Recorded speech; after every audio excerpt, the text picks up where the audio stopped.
Салям алейкум. У прямому етері телеканалу АТР, програма Прайм. Мене звати Айдер Муждабаєв. Це час, коли ми розмовляємо з найбільш впливовими людьми, від яких щось залежить, і які знають більше за інших, і з якими мені особисто цікаво розмовляти, і я певен, що вам так само. Сьогодні в нас дуже крута гостя, людина, яку точно всі ви знаєте, але зараз вона трохи в іншому статусі, бо Севіль Мусаєва стала однією з 100 людей, найвпливовіших людей світу за версією американського журналу Time. Салям алейкум, Севіль. Алейкум салям. Я навіть не знаю точно, що тобі сказати, бо тут це просто неймовірна подія. Я ніколи б не подумав, що таке може бути, щоб журналіст став, якби потрапив в топ-100 разом з політиками, військовими під час війни. Це щось незвичайне. Ти писала, коли тебе привітали, що це заслуга колективу, заслуга ти казала, яких людей, твоїх колег, друзей тощо, і це цілком все правильно. Але все ж таки, на твою особисту думку, чому журнал Time і експерти журналу Time звернули увагу саме на Зеленського, Залужного і на тебе? Я насправді вважаю, що журнал Time, і я думаю, що не тільки журнал Time, але і світ зрозумів 3 важливі речі про Україну, які можна назвати здобутками. Перше – це демократія в Україні, тому що Володимир Зеленський – це 6-й обраний президент в нашій країні. Якщо говорити про нашу частину світу, то це, зважаючи на Білорусь, на Росію та інші країни, величезний прорив. До того ж, сьогодні Зеленський уособлює хоробрість українського народу і дає в тому числі відсіч ворогові наряду з українцями, і це про хоробрість української нації. Це про нашу армію, про те, що ЗСУ роблять неймовірні речі, про те, що ЗСУ кожного дня боронять українську землю. І якщо ви пам'ятаєте, на початку війни нам давали 3 дні, навіть найвпливовіші розвідки миру світу, і насправді ми тримаємося вже 95 днів, і це не може не вражати, проти другої армії у світі. І це дуже багатьох здивувало, шокувало. І ви знаєте, що в тому числі кілька керівників розвідок світу були звільнені через те, що їх прогноз щодо України справився. І третя історія – це історія про свободу слова в Україні. І уособленням свободи слова в Україні є видання «Українська правда». І для мене велика честь бути головним редактором вже 9-й рік. І насправді у такий найскладніший період, тому що я стала головним редактором якраз у 2014 році, вже після окупації Криму. І сьогодні «Українська правда» – це основне джерело інформації для не тільки українців, які приймають рішення, які є пасіонарними, а також і світу. Я це знаю, для мене це було великим здивуванням під час моєї поїздки в Вашингтон. Дуже багато іноземних колег до мене підходили, сказали, що вони використовують нашу інформацію, і дуже дякую за роботу. Севіль, я перепрошую, але чомусь великий шум заважає чути тебе. Зараз ти мене добре чуєш? Так, я тебе чую чудово. А чомусь від тебе такий шум іде, тобто голос є, але зі словами йде шум такий в етер. Я зараз підключити навушники. Чи зараз краще? Зараз? Так, зараз краще. Шуму немає, принаймні. В принципі, було зрозуміло, що ти сказала, але просто такий був шум такий великий. Я розумію, що ти сказала. Я продовжу тему журналістики на цій війні. І, на жаль, Сьогодні новина така сумна, чергова, на жаль, знову ж таки, що було вбито французького репортера, який поїхав з евакуювальниками рятувати людей в Сєвєродонецьку, і потрапили вони під обстріл, і від уламків, здається, там рана в шию, і він загинув. І ця війна почалася, вона теж зі смерті журналіста, американського журналіста, іноземного так само. І тут це стало горем і для твоєї сім'ї, для сестри, яка дуже любила. Твоя сестра, ну хто не знає, живе давно і вчилася, живе в Нью-Йорку. І Брент Рено, людина, про яку я кажу, саме він першим вбитим росіянами журналістів на цій війні. Скажи, будь ласка, я думаю, що Брент заслуговує на те, щоб трохи подробніше про нього розказати, саме просто як про людину. Як ви прощалися з ними? Що казали його родичі? Що писали в Америці про нього? Хто він, на твою думку? Що про нього важливо пам'ятати нам? Насправді ми були одногрупниками в Гарварді, і, власне, там познайомилася моя сестра із Брентом під час якраз вечору моєї історії, де я розповідала про історію того, як я працюю в Україні, як працюють українські журналісти. І Брент Рено був досвідченим документалістом, він отримував нагороди за свої документальні фільми. І також він пройшов кілька війн. Він висвітлював війну в Афганістані, він висвітлював війну в Іраку, він висвітлював війну у Косово. Також ця війна в Україні була частиною його проєкту про біженців. Він займався темою біженців і знімав якраз такий фільм про біженців з України. І, власне, хотів прожити шлях українських біженців. І коли він зі своєю знімальною групою дістався Ірпеня, він вирішив піти у глиб міста для того, щоб побачити цей шлях і пройти шлях українського біженця.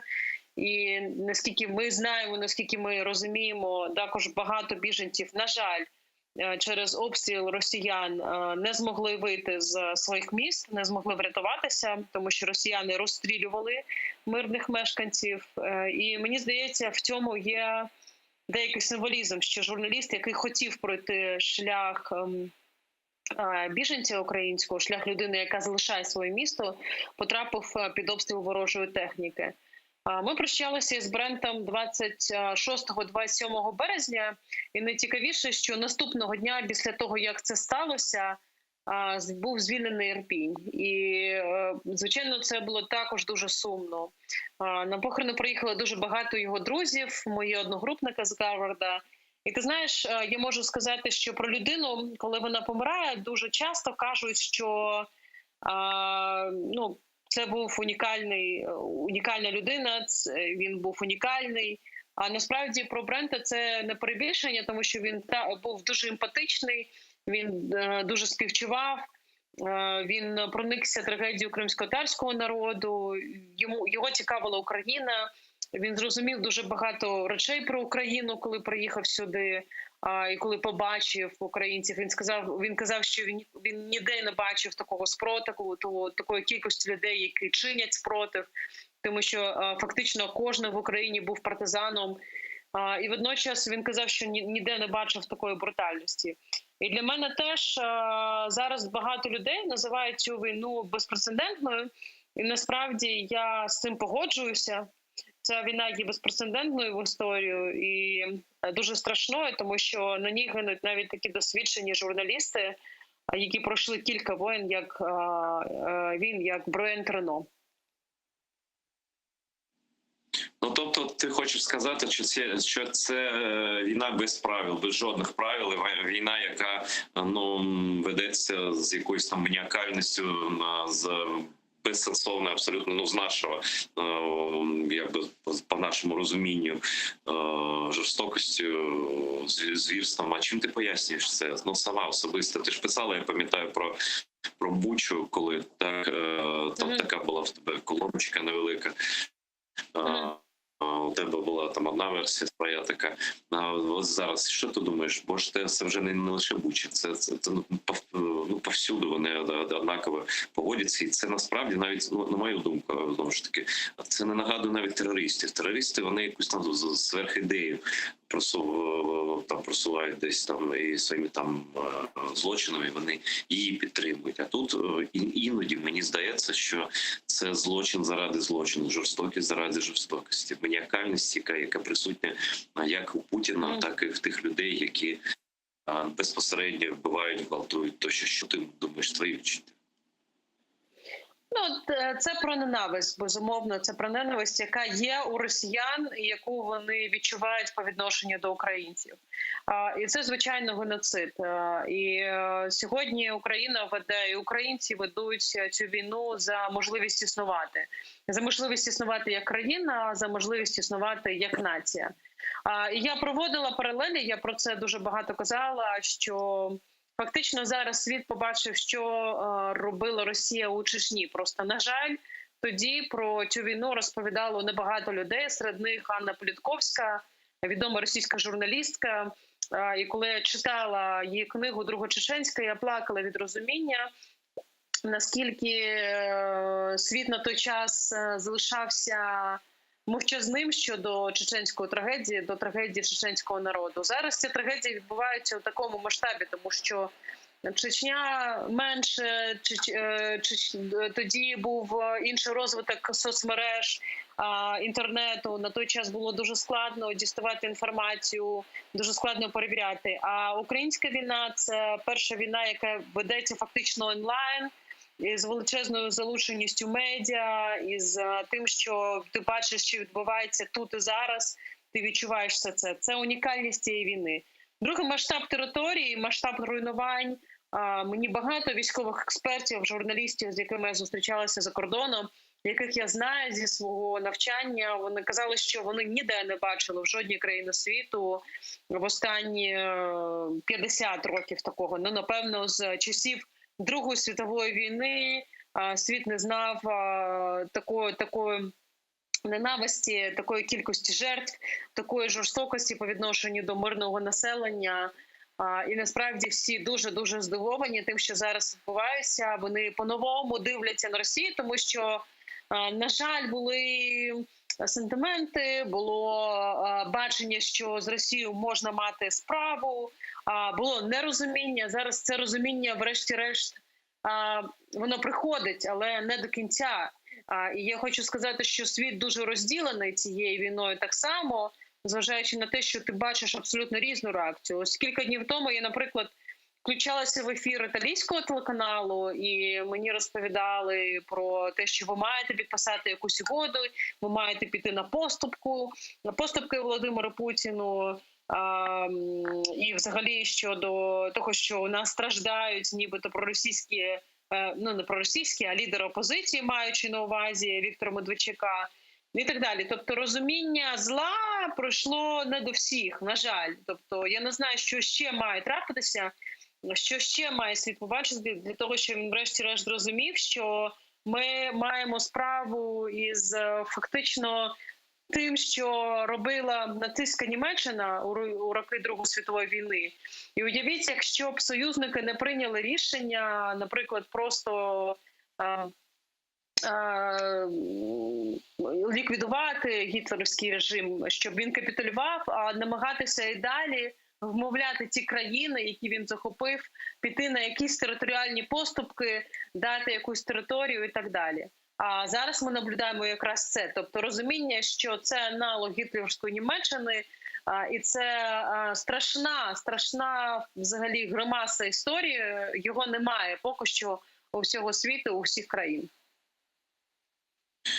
Але чи можна сказати, що у ключових країнах, ти переважно більшість часу проводиш за кордоном саме у Сполучених Штатах, що там принаймні еліти налаштовані рішуче і не плекають там ілюзії, що з Путіним хтось може домовитися?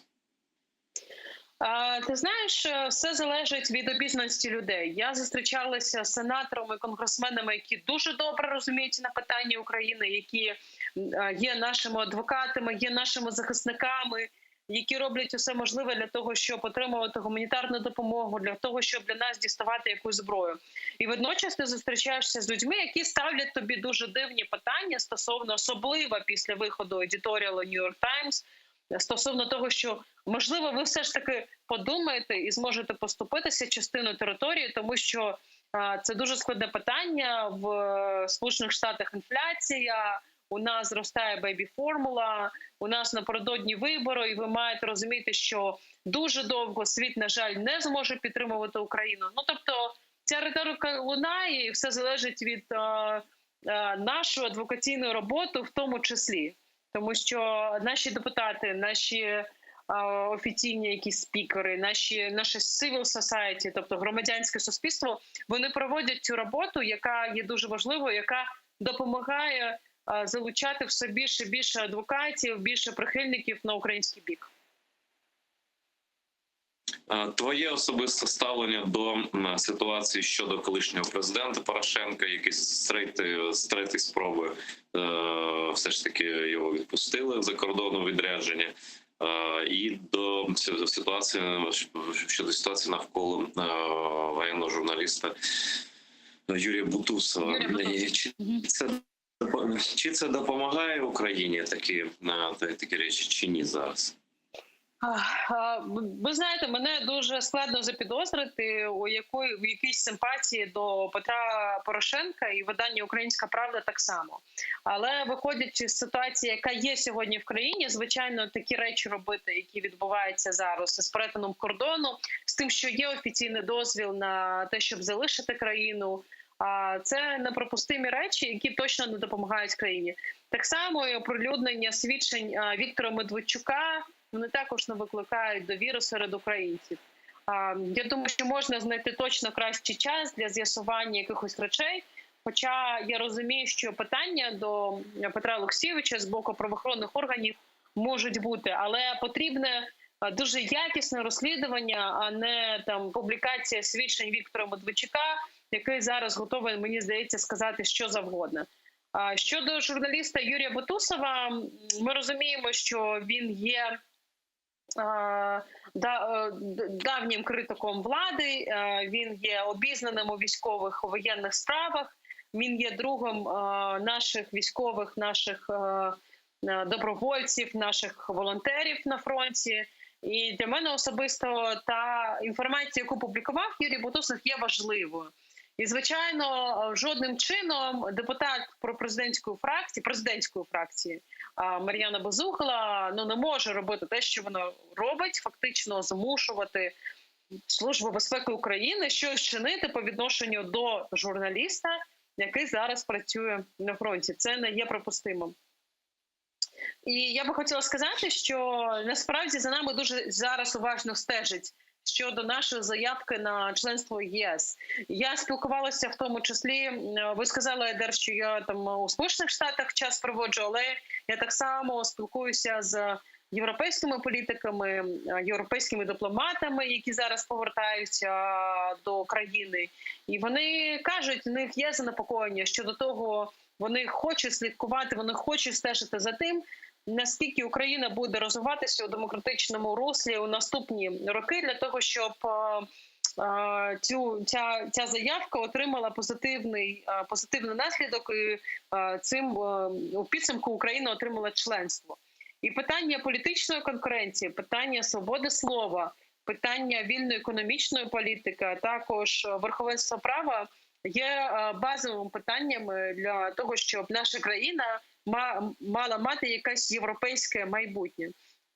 І вони задають мені питання як журналісту, чи бачу я якісь загрози, чи ні, як я розцінюю цю ситуацію і так далі. І на мій погляд, якраз такі ось ці речі, які відбулися на минулому тижні, вони можуть бути трактовані саме так. І мені дуже би не хотілося, що через якісь амбіції, емоції, просто людську дурість ми втрачали би таку унікальну історичну можливість, за яку Україна сплачує дуже високу ціну, як ніхто інший, як жодна країна сьогодні в Європі, і навіть кілька десятиліть тому не сплачувала, як сьогодні це робить Україна. Слухай, тут я ще, коли готувався до інтерв'ю цього, прочитав на Фейсбуку Тетяни Пічончик, це, здається, вона правозахисниця, таку новину дивну, анонс такий дивний, да, може ти бачила. Завтра у Верховній Раді планується переворот. Судді хочуть зняти омбудсмана Людмилу Денісову. На її місце пропонуватимуть Мар'яну Безуглу, яку ти згадала, яка недавно пропонувала командирам дати право розстрілювати підлеглих.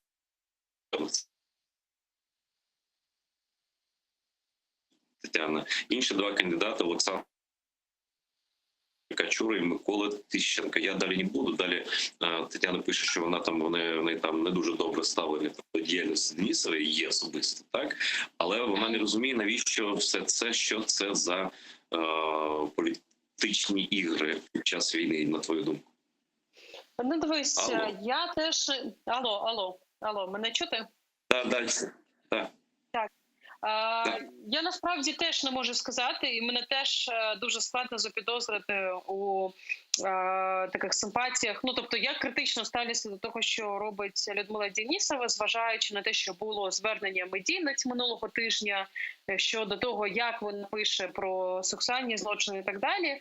Але, тим не менш, вона була незалежною від влади, вона була людиною, яка фіксувала ці злочини. І взагалі позиція омбудсмена, вона має бути незалежною від влади, від того, щоб точно не представник президентської фракції має бути омбудсменом. Щодо кандидатур, які були озвучені, пані Печончик, ну це взагалі не витримує жодної критики. Це скомпрометовані люди, і Мар'яна Безугла, зважаючи на її взагалі заклик якимось чином розібратися з журналістами, вона не може де юре і де факто, і взагалі жодним чином морально претендувати на роль омбудсмена. Ну, тому що це неправильно, це дивно. Про пана Микола Тищенка, ну, мені здається, ну там герої Мукачевського котла теж, напевно, можуть залишатися у Мукачевому і займатися там обороною міста, так? Якщо говорити так чесно, я нікого не хочу критикувати, але я думаю, що всі бачили ці фотографії і там те, що робив Микола Тищенка, і як він піарився під час війни, також зважаючи в тому числі на те, що він робив під час ковіду, і взагалі яке він має відношення до будь-якої правозахисної діяльності. Ну, тобто ці всі кандидатури, вони є кандидатами від президентської партії, це пропрезидентські кандидати. Омбудсмен не може бути де-факто і де-юре жодним чином кандидатом від влади. Тобто, якщо навіть їх не задовольняє, тобто або суспільство не задовольняє Людмила Денисова, це має відбуватися іншим чином. Це не має відбуватися ось так. Просто давайте поставимо Мар'яну Безуглу, до якого у суспільства багато питань, або поставимо Миколу Тищенко, до якого у суспільства питань ще більше. Тому, на мій погляд, це порушення, це також недемократичний спосіб. І, звичайно, я дуже розумію правозахисників, чому зараз вони обурюються і б'ють на сполох. І мені б хотілося, звичайно, прозорості в цьому питанні, щоб парламент демократичної України все ж таки зайняв свою позицію. Призначення омбудсмена таким чином є неприйнятним, тим більше ті кандидатури, які зараз лунають, вони не витримують жодної критики. Ну, я то взагалі, Сергій, подумав, що це якийсь жарт невдалий. Тобто я прочитав тричі цю новину. Ні. Ми перевіряли ці кандидатури через свої джерела, нам підтвердили. Тобто я теж спочатку дуже здивувалася, не повірила, але ми перевірили через свої джерела у фракції, нам підтвердили, що, звичайно, для мене особисто стало взагалі сигналом до того, що, на жаль, «Слуга народу» і керівництво «Слуги народу» не розуміють суспільних настроїв, взагалі, що можна робити, а чого робити зараз не можна. Ну, це, на мій погляд, є зайвим, хоча б через те, хоча б з тієї причини, що пані Денисова, вона знає родичів політв'язнів, вона давно працює. Ну, тобто зараз на неї багато що зав'язано. Я не знаю, що ця пані чи цей пан, як вони зануряться в це так швидко під час війни. І тут ще, знаєш, одна новина, яка пов'язана теж з по суті, з проблема дуже близька. Це щодо подальшої роботи з обміном військовополоненими. Написала Ірина Верещук, міністерка з питання тимчасово окупованих територій. Вона пише: свій функціонал з обміну військовополоненими передаю головному управлінню розвідки Міноборони. Відповідні реєстри створено, організаційні питання відпрацьовано, комунікаційні канали налагоджено. Надалі обміни військовополоненими – це спільна робота ГУР та СБУ. Мінреінтеграції залишається відповідальним за отримання реєстрів військовополонених та роботу з профільними міжнародними організаціями. Що це може значити, на твою думку? Така передача повноважень Божого міністерства пані Верещук, воно відповідало за цю тему з початку війни. Так, там їй хтось щось закидував, але по факту так було. Так?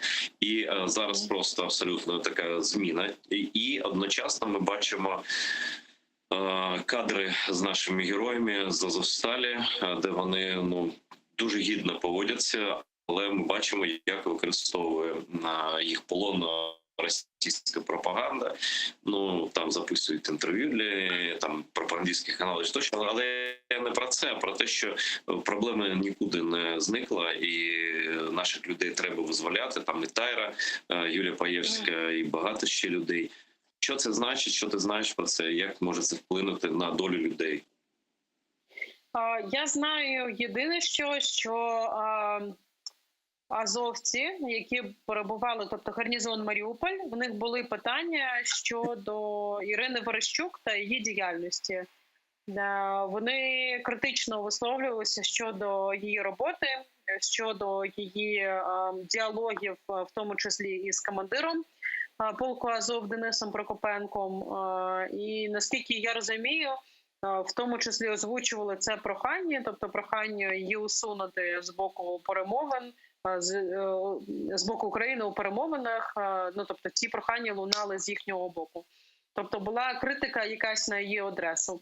І щодо Азовсталі, я, напевно, не відкрию таємницю, якщо скажу, що питаннями визволення людей з Азовсталі зараз займається Головне управління розвідки. І керівник Головного управління розвідки Кирило Буданов. Щодо Ірини Верещук, мені здається, водночас вона зробила багато, напевно, важливої роботи, але зараз прийдуть інші люди, які будуть займатися цим, можливо, більш скоординовано, більш ефективніше. Я сподіваюся на це. В них, напевно, в них канали зв'язку пряміші, тобто це військові, вони там, це така, в принципі, обмін, це така ж цинічна, дуже цинічна і дуже непублічна річ, і побажаємо успіхів нашим розвідникам. А Зайцев про це Зеленський сказав, що це розвідники будуть займатися, просто за підсумком його слів, тобто це, в принципі, прогнозовано було. Дай Бог, щоб це все було на краще. І ти згадала прізвище президента України. Як ти ставишся до його останнього інтерв'ю каналу CNN, де, в принципі, там дуже багато нового не було, але він все ж таки розповів про те, що рік тому він знав, про те, що він не хотів паніки. Багато чого він сказав, в принципі. Ти читала, то 100%, тому як ти думаєш, як ти ставишся до цього? Чи на користь такі деталі зараз сказати, чи не на користь? Вже сказано все одно, так? Зеленський достатньо відверто дає інтерв'ю. На що ти думаєш про це приводу? Мені здається, що навіть не через рік, але те, що Володимир Зеленський за місяць до війни розповідав про те, що люди поїдуть на шашлики там десь у травні, це було, і це ми всі добре пам'ятаємо. Зараз суспільство не ставить цих питань, зараз суспільство намагається якимось чином просто триматися до перемоги, але я думаю, що всі ці питання, вони будуть поставлені після того, як війна закінчиться нашою перемогою. І, звичайно, суспільство має ці питання, чому все ж таки, незважаючи на те, що зараз лунають заяви з боку вищого керівництва, що не тільки Володимира Зеленського, іншого керівництва так само, що ми всі були готові. Чому тоді не були підготовлені бомбосховища? Чому тоді не була проведена дуже ретельна робота з формування сил територіальної оборони? Чому тоді гроші витрачалися не на велике будівництво, наприклад, а на закупівлю техніки і так далі? І насправді дуже дивно чути ці заяви, зважаючи на те, що також в нещодавному інтерв'ю Андрій Єрмак, голова Офісу Президента, заявляв, що вони до останнього не вірили, що війна все ж таки буде.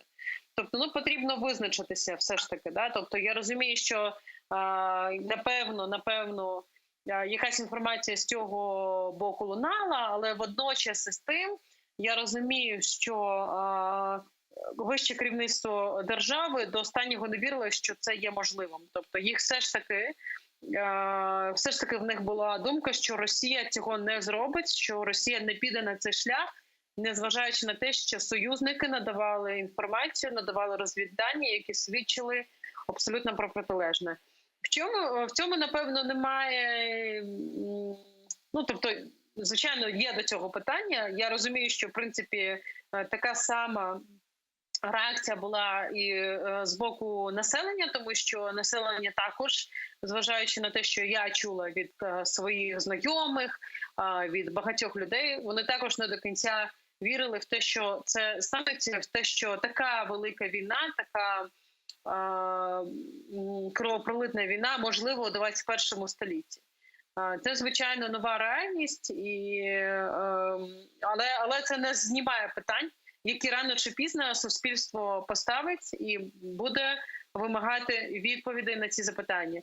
Тобто, якщо вони зараз не лунають, зважаючи на те, що люди розуміють, що зараз це не на часі, це не означає, що це відповідати на ці питання не прийдеться. Прийдеться і так, прийдеться.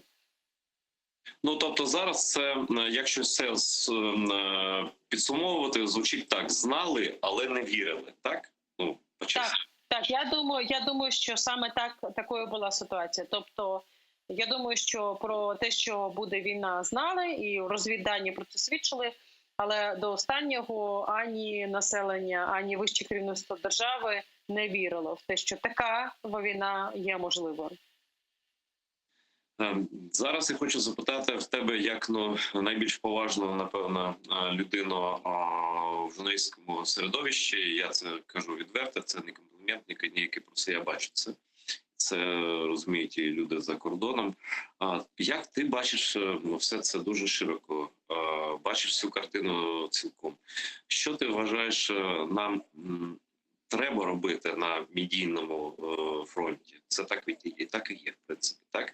Всередині і назовні.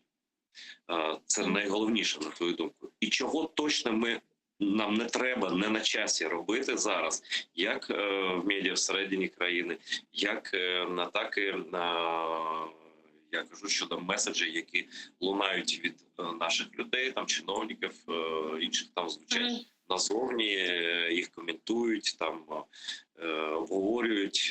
Мені здається, просто зараз такий час, коли все зайве треба відкинути. А як ти ось ці лінії собі проводиш? Корисно, не корисно, потрібно, не потрібно? Це головне, це другорядне. Насправді я для себе визначила кілька питань. Перше питання, яке турбує людей на Заході і турбує людей взагалі всередині країни так само, все ж таки, тобто це питання задають всі, що буде перемогою для України. І це потрібно визначити дуже ретельно, і не має лунати 10 версій того, що може означати перемога. Перше. Другий крок – це, звичайно, Україна має отримати усю необхідну зброю. Зараз дуже актуальним є питання постачання МЛРС. Це реактивні системи залпового вогню, без яких, на жаль, ми не зможемо бути конкурентними з російськими військами, у яких ці системи є, і ми не зможемо доокупувати ці міста, які зараз окуповані росіянами. І зараз я знаю, що рішення має прийматися. Сьогодні Байден казав, що там щось нададуть, щось скоріше за все ні. Але ми маємо дотиснути це і робити для цього усе можливе і неможливе для того, щоб ці МЛРС отримати, тому що це надасть нам можливість переваги на фронті. Це з оперативних завдань.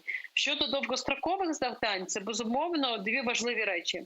Перше, це програма відновлення України, це програма того, що ми будемо будувати після того, як війна закінчиться. Друга історія – це наша заявка на членство в ЄС. І щодо двох цих важливих аспектів, ми маємо вести вже адвокаційну роботу і вже говорити, що ми хочемо. Вже має бути план. За нас цей план ніхто не вигадає. Так, зараз всі обговорюють план Маршалла для України, але насправді людей на Заході, людей в європейських столицях, людей у Сполучених Штатах Америки також цікавить питання, як це має відбуватися, чи має бути контроль суспільства над витратою цих грошей, чи має бути контроль громадянського суспільства, зважаючи на те, що в нашій Україні можуть бути проблеми, в тому числі пов'язані із корупцією. Давайте будемо називати речі своїми іменами, так? Тому що ця загроза завжди є. Друге – це членство ЄС, і я вже казала, що це там 3-4 важливих аспекти, тобто вони пов'язані між собою. Це свобода преси, це вільна економічна політика, це політична конкуренція, тобто свобода слова і вільна політична конкуренція – це пов'язані між собою речі, і верховенство права. Тобто для європейських партнерів, для західних партнерів дуже важливою є продовження судової реформи, і для України так само є це важливим критерієм. І на фоні цього лунають якісь дивні заяви, що ми згортаємо судову реформу в умовах війни, вони є неправильними. І насправді потрібно робити домашню роботу, потрібно цим займатися, тобто думати над тим, як виграти війну зараз, зважаючи на те, що нам потрібна зброя, зважаючи на те, що нам потрібно дотискати санкції проти російських банків, наприклад. Зараз санкції введені лише проти 30 російських банків.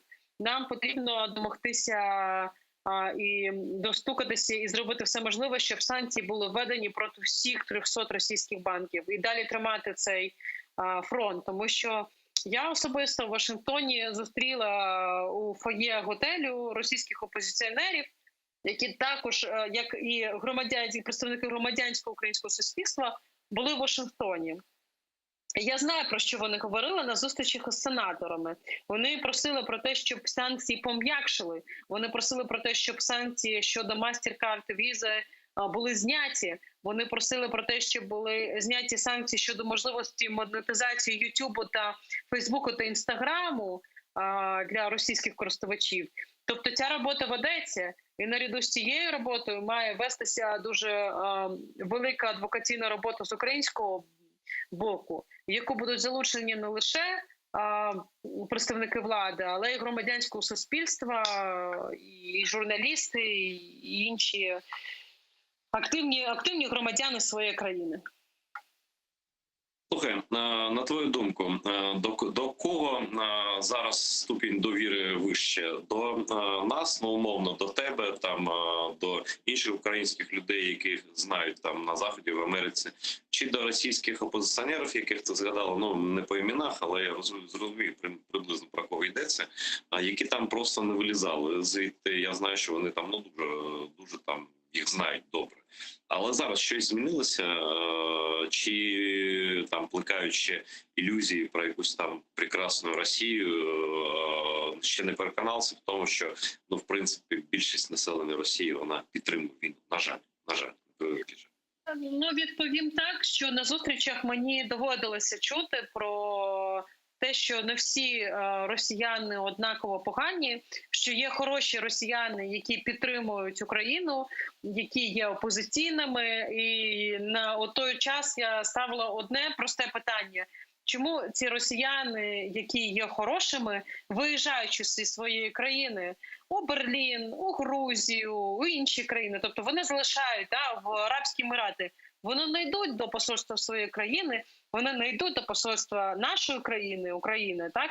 і не виходять на акції протесту хоча б за кордоном. Я цього не бачила, і це таке найцікавіше питання. І вони, звичайно, у цей момент задумуються, що ж їм заважає. Тобто вони, звичайно, кажуть, мені пояснюють це страхом, переслідування і так далі. Я кажу, хвилиночку, але є люди, які виїхали зі своєї країни, є люди, які знаходяться у Берліні, дуже велика кількість, у європейських країнах, у Арабських Еміратах, які не погоджуються, які кажуть, що ми нічого спільного не хочемо мати з путінською Росією.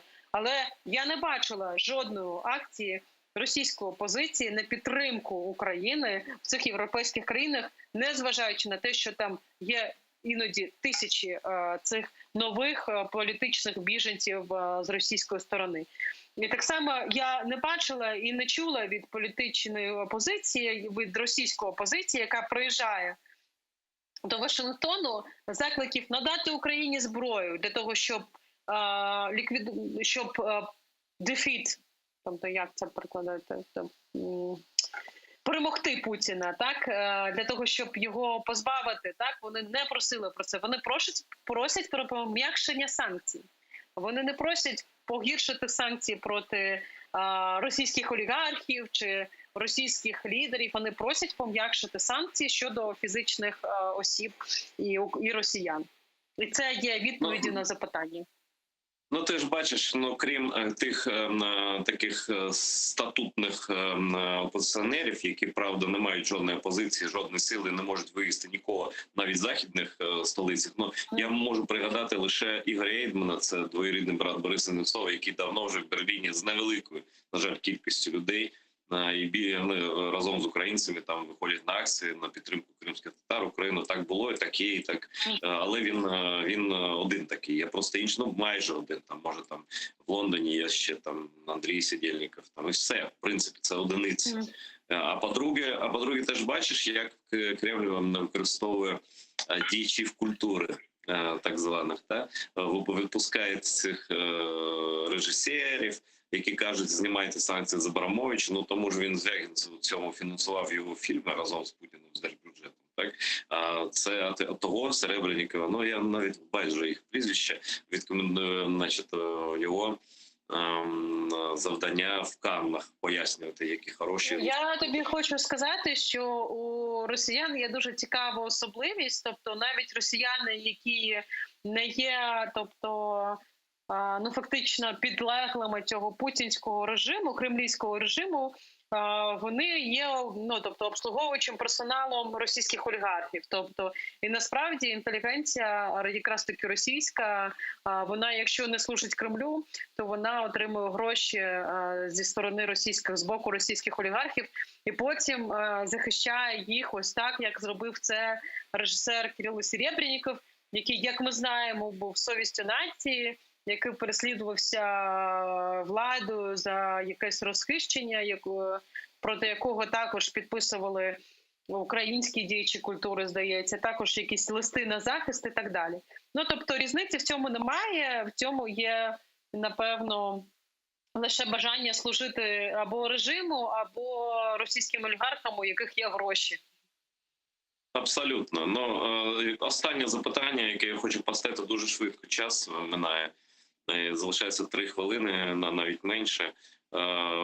Ось так звані російські ліберальні ЗМІ. На кшталт «Медузи», які дуже дивно поводяться останнім часом. Для мене не дивно, для когось може дивно. Я просто спостерігаю давно з ними. Вони вже там знову лякають Україну тотальною війною. В них якісь там джерела в Кремлі. І це дуже нагадує маніпуляцію. Яка їхня роль і чому вони так дивно поводяться? Там живуть у Європейському Союзі, а працюють ніби в Росії, враховуючи російські закони. Це якийсь Орвел, просто глибокий такий. Ти знаєш, насправді відповідь на це запитання, відсутність хоробрості, це все ж таки про...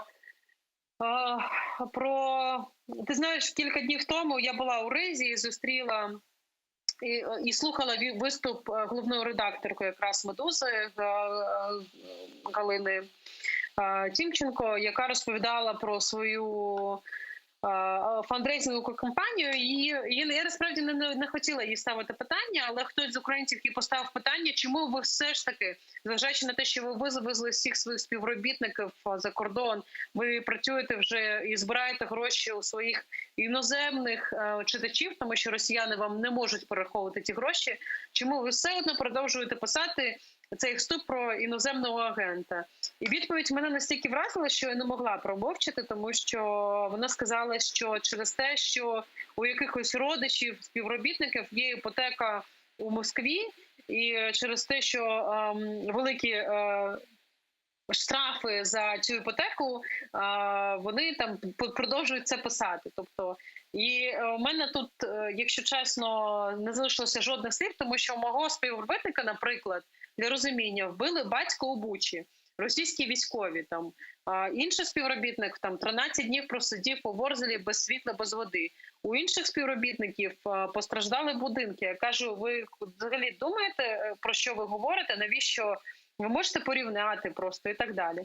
Ну, тобто відповідь на це запитання – це відсутність бажання боротися, з ними відсутність, напевно, якихось принципів, незважаючи на те, що про принципи вони якраз таки люблять говорити. Але у цьому всьому немає сміливості, а без сміливості журналістика помирає. Без сміливості помирає і суспільство, зрештою. Я останнє запитання додав. Так, додала нам хвилинку, режисери, бо ми все тебе любимо. Скажи, будь ласка, ось особисто для тебе, щось особисто тебе здивувало у цій війні? Люди, може якісь обставини? Чи, в принципі, ти була готова до всього того, що відбувається? Ні, я можу сказати, що я не думала, що буде настільки брутально, настільки страшно. Тобто я знала, що війна буде, якщо чесно. Ми до неї були, не то що підготовлені, але в нас був план, якщо війна почнеться. Тобто до останнього вірити не хотілося, але план для редакції був, і він спрацював в якийсь момент, тому що це, перш за все, наша робота – це відповідальність перед читачами. Я можу сказати, що особисто мене дуже вразило, і до кінця життя я ніколи це не забуду. Це ті кадри, які ми побачили у Бучі Бородянки, після яких я, в принципі, людина, яка вважає себе там пацифістом і дуже доброю. У мене був такий рівень ненависті і жаги помсти,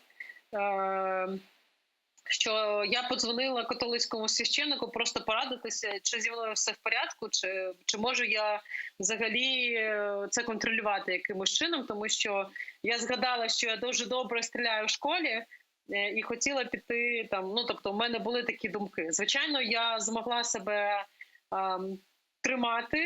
утримати, я змогла з цим владнати, але цей рівень ненависті, він був є і залишається дуже високим, і помсти, і разом з ним відчуття справедливості, що ця війна може закінчитися тільки нашою перемогою, тому що якщо вона закінчиться якимось інакшим шляхом, інакшим чином, цей світ не має права на існування. Я не знаю, краще не скажеш. Я хочу лише знати, що я не католицький священник, навіть взагалі не священник. Я хочу сказати, що саме така позиція правильна твоя, а навпаки, коли люди абсолютно позбавлені емпатії, коли вони думають про якусь іпотеку, це цинізм, якого вони навіть не помічають. І, напевно, в цьому різниця між нами, яка просто її не подолати і не треба долати, бо це просто показує, що ми люди, а це просто люди з якоїсь там, я не знаю, звідки вони, не хочу епітетів жодних зайвих, тим більше ти така сувора редакторка. Скажеш, що щось не таке сказав, написав.